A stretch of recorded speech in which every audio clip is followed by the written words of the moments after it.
Assalamualaikum warahmatullahi wabarakatuh. Perkenalkan, nama saya Muhammad Rifki Setiawan dari Fakultas Vokasi, Program Studi Bisnis Digital, kelas BD 25PA, nomor NPM 250120019. Di sini saya akan memaparkan materi tentang keajaiban iman dalam kehidupan.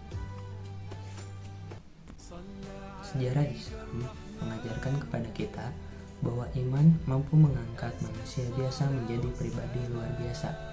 Pada masa awal Islam, dunia dikuasai oleh dua kekuatan besar, Romawi dan Persia.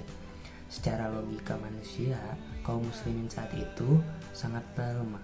Namun, dengan iman kepada Allah Subhanahu wa taala, mereka memiliki keberanian dan ketangguhan yang tidak bisa diukur dengan kekuatan materi. Perlu kita pahami bersama bahwa peperangan dalam Islam bukan untuk memaksa manusia masuk agama Islam. Islam dengan tegas mengajarkan bahwa tidak ada paksaan dalam beragama. Perang hanya terjadi untuk membela diri dan melawan kezaliman.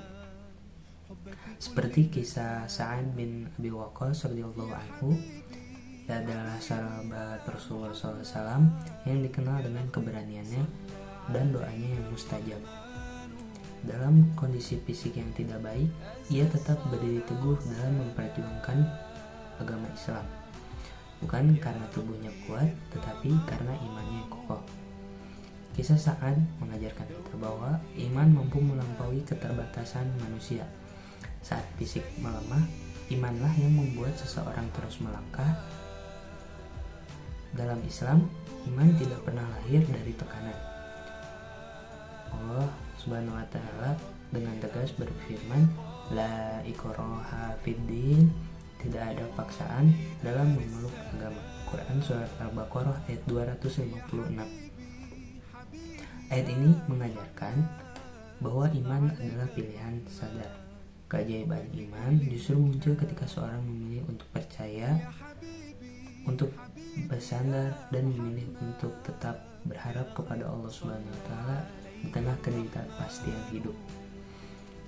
Kisah berikutnya kemudian Al-Kansa adalah seorang wanita yang pernah sangat berduka dan sulit menerima takdir hidupnya. Ia memiliki 4 anak lelaki yang gugur di medan perjuangan. Dalam 4 hari, ia kehilangan keempat putranya. Secara manusiawi, ia memiliki luka yang mendalam. Namun, setelah mengenal iman, cara pandangnya berubah. Ia tidak meratap, tetapi berkata, segala puji bagi Allah yang telah memuliakan aku dengan kesyahidan mereka. Ia tidak menyangka rasa sakitnya, tapi ia memandang bahwa dunia hanyalah perjalanan dan akhirat adalah tujuannya. Kemudian, kisah Nabi Musa alaihissalam. Pada masa Nabi Musa alaihissalam, Mesir dikenal sebagai negeri para penyihir. Sihir bukan sekedar hiburan, tetapi juga simbol kekuasaan dan kekuatan. Ketika Nabi Musa dihadapkan dengan para penyihir Firaun, mereka melemparkan tali dan tongkat hingga tampak seolah-olah semuanya berubah menjadi ular dan bergerak.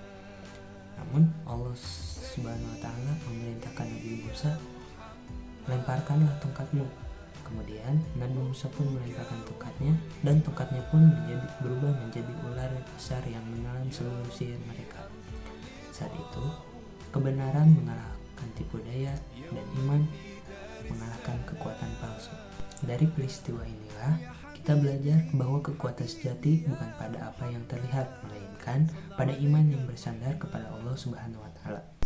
Kesimpulan dari ketiga cerita tadi ialah dari Nabi Musa kita belajar bahwa iman mengalahkan kepalsuan. Dari Sa'ad bin Abi Waqqas kita belajar bahwa iman menguatkan di tengah kelemahan.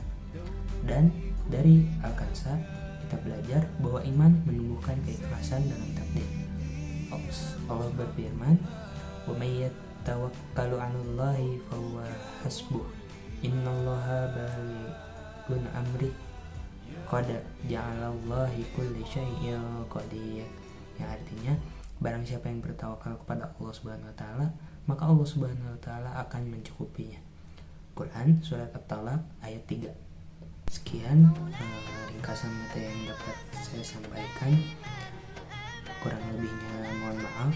Wassalamualaikum warahmatullahi wabarakatuh.